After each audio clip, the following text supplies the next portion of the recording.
She asked her Tinder date to come to my birthday party and introduced him as the other guy. When I told her to leave, she responded, "It's 2025. I don't need your consent to have backup plans." I simply smiled and declared, "Thanks everyone for joining my single and ready to mingle party." Her backup plan ended up with my sister's phone number. Hey everyone, huge thanks to all who supported the channel, but only 12.3% of you are subscribed. If you enjoy the content, please hit that subscribe button and help us grow.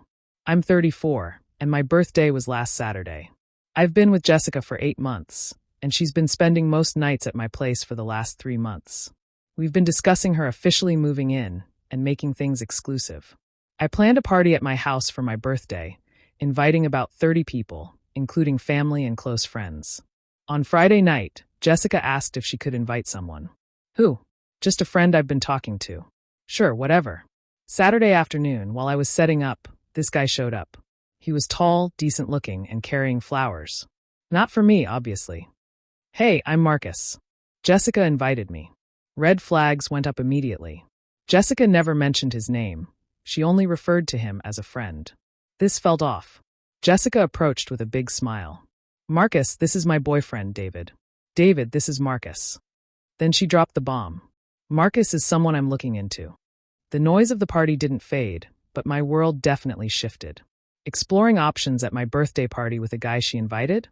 Excuse me? We're keeping things casual while I figure out what I want. Marcus looked perplexed. Wait, I thought you said you were single. I am technically single. David and I haven't made anything official yet. My jaw dropped. We had literally discussed exclusivity 2 weeks ago. Jessica, can I talk to you in private? We stepped into the kitchen, where my sister Amy was getting drinks and could hear everything. What is happening here? Look, David, I like you, but I'm not ready to be exclusive. Marcus and I have been talking, and I wanted to see how we all get along. You brought your Tinder date to my birthday party. He's not from Tinder. We met through mutual friends, and this seemed like a good way to be honest about where we stand. Get out. What? You heard me. Take your backup plan and leave my house. You're being ridiculous. It's 2025, David. I don't need your permission to have backup plans. Modern relationships are more flexible. This is my house and my birthday party. You're not welcome here anymore. Fine, but I won't apologize for being honest about my needs.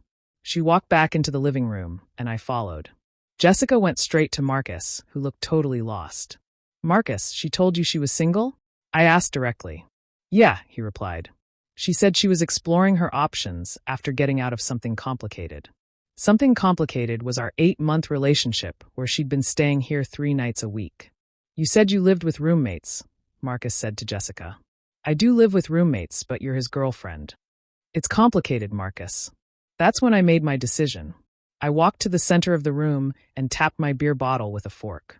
Everyone turned to look. Hey everyone, thanks for coming tonight. Quick announcement. The room fell silent. Jessica looked anxious. So, it turns out I'm newly single as of about 5 minutes ago. Jessica here brought her backup plan to my birthday party to introduce us both to her modern dating philosophy. Gasps erupted from several people. My dad actually laughed. So, this is now officially my single and ready to mingle party. Jessica, you're free to leave with your date. Marcus, you seem like you got caught up in something you didn't understand. You're welcome to stay if you want. Jessica's face flushed red. You're embarrassing me. You embarrassed yourself by lying to both of us. This is so immature. What's immature is using my birthday party to manage your dating roster. She grabbed her purse. Come on, Marcus. We're leaving. Marcus looked around the room, then back at Jessica, then at my sister Amy, who was watching with evident interest. Actually, I think I'll stay. I don't like being lied to. Jessica's jaw dropped. What? You told me you were single. You told him we were just friends. Which story is true? You don't understand the situation. I understand enough. You brought me here under false pretenses. Marcus handed the flowers to Amy. These were meant for someone honest. That seems to be you, Amy replied, smiling. I'm Amy. Marcus. Nice to meet someone straightforward. Jessica looked between Marcus and Amy as if watching her plans collapse in real time. This is unbelievable. You're all against me. Jessica, the door is right there, I said. Don't let it hit you on your way to find more backup plans. She left alone, slamming the door hard enough to rattle the windows. The party resumed immediately, with better energy. Marcus turned out to be funny and normal, spending most of the evening talking to Amy and explaining how Jessica had completely misrepresented the situation to him. Best birthday plot twist ever. Update 1. 5 days later, the aftermath has been enlightening. Thanks for all the comments and messages. It's good to know I'm not crazy for refusing to share my birthday party with my girlfriend's secret dating additions. Sunday morning, Jessica started texting.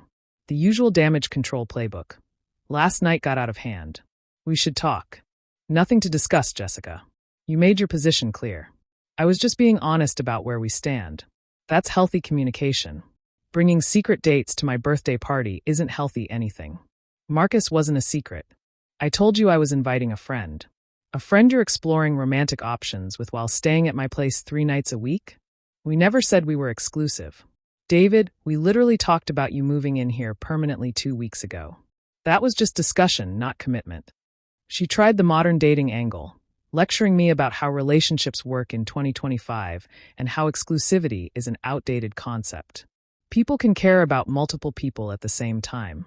David, then don't act like a girlfriend while shopping for my replacement. I wasn't shopping for anything. I was being transparent. You told Marcus you were single. You told me he was just a friend. That's not transparent. That's lying to everyone. I was protecting both of your feelings.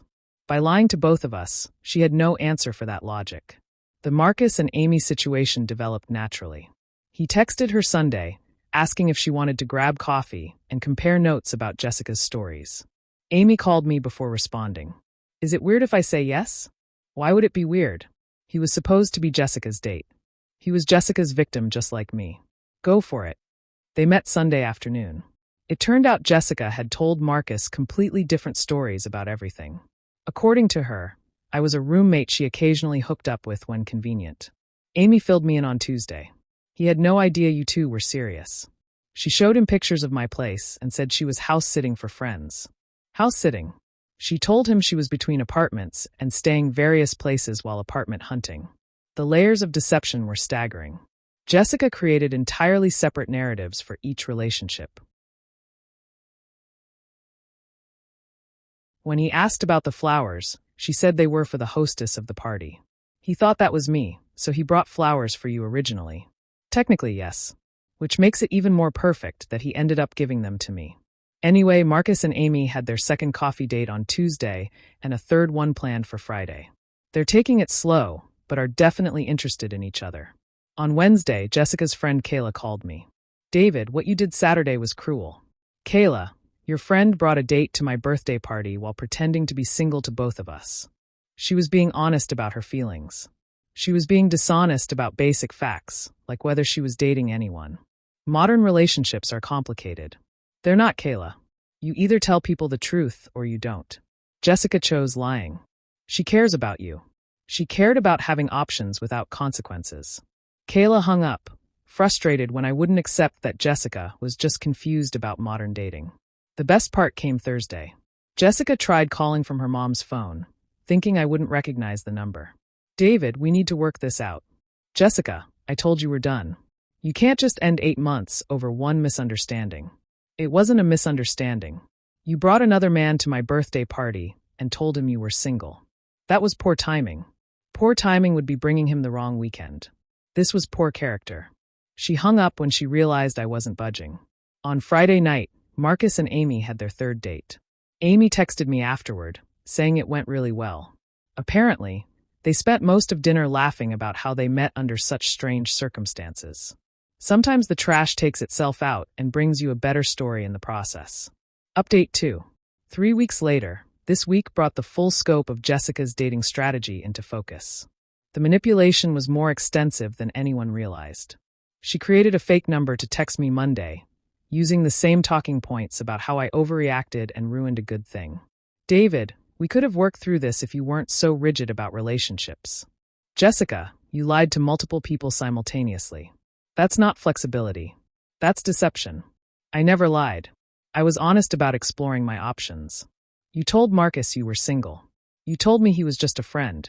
Both can't be true. I was single in the sense that we weren't official. We were talking about you moving in permanently. Talking isn't commitment. What would commitment have looked like to you? I needed to know all my options first. There it was. She wanted me to commit while she kept looking around. The entitlement was stunning. Amy filled me in on more details she'd learned from Marcus. Jessica had been managing this dual relationship for over a month. She'd tell Marcus she was busy on the nights she stayed at my place, and tell me she was having girls' nights when she was with Marcus. He showed me their text conversations. Amy said she was definitely leading him on, making plans for future dates while living in your spare room half the week. Did he know about any of it? Nothing. She compartmentalized everything.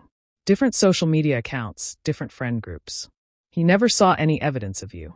The level of planning was disturbing. This wasn't casual dating. This was systematic deception. Marcus and Amy made it official this week. They're moving slowly but honestly, which is refreshing after witnessing Jessica's manipulation tactics. It's nice dating someone who tells the truth about basic facts, Amy told me. Like whether they're single.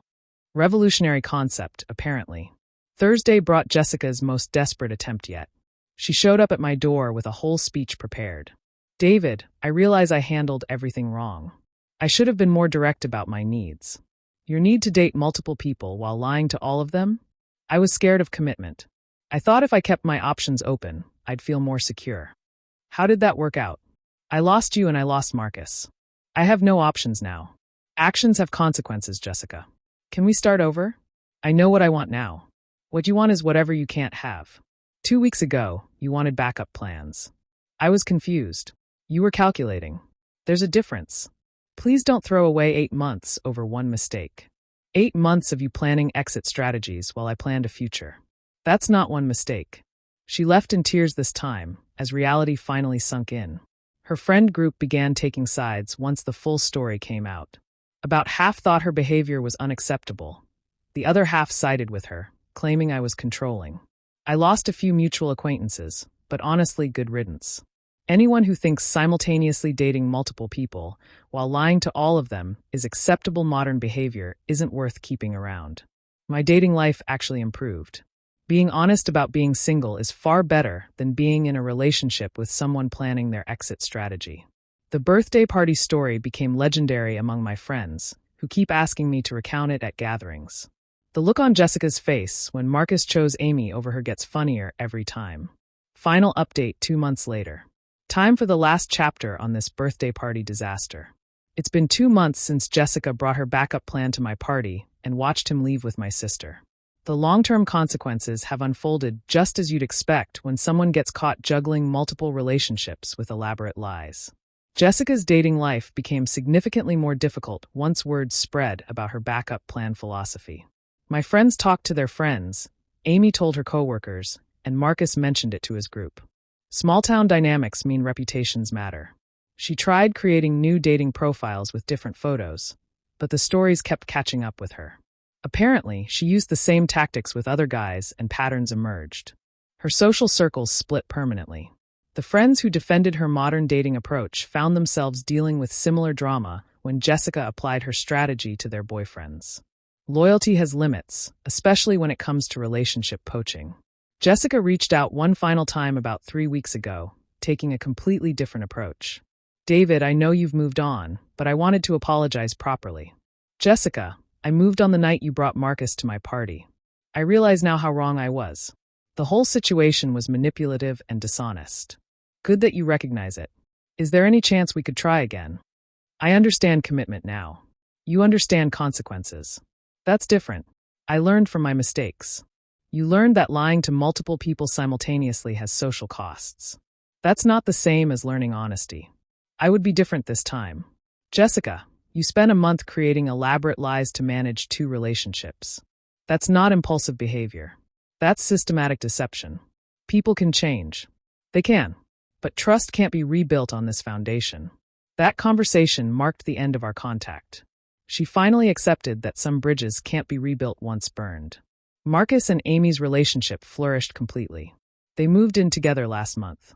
It's a fast timeline, but they're both honest communicators, which makes all the difference. Amy recently thanked me for handling the party situation the way I did. If you hadn't called her out publicly, Marcus would have kept believing her lies about being single. I just refused to accept the disrespect. It was perfect timing. She couldn't manipulate the situation when everyone heard the truth at the same time.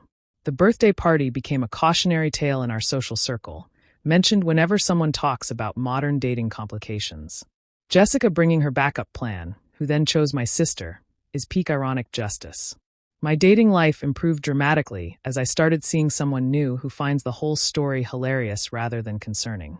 Someone who understands that honesty about relationship status is basic human decency, not an outdated concept. The revenge wasn't planned or elaborate. It was simply refusing to enable manipulative behavior and letting natural consequences unfold. Jessica wanted to explore all her options publicly. She ended up with no options. Sometimes the best response to manipulation is simple transparency. Announcing the truth eliminated her ability to control different narratives for different people.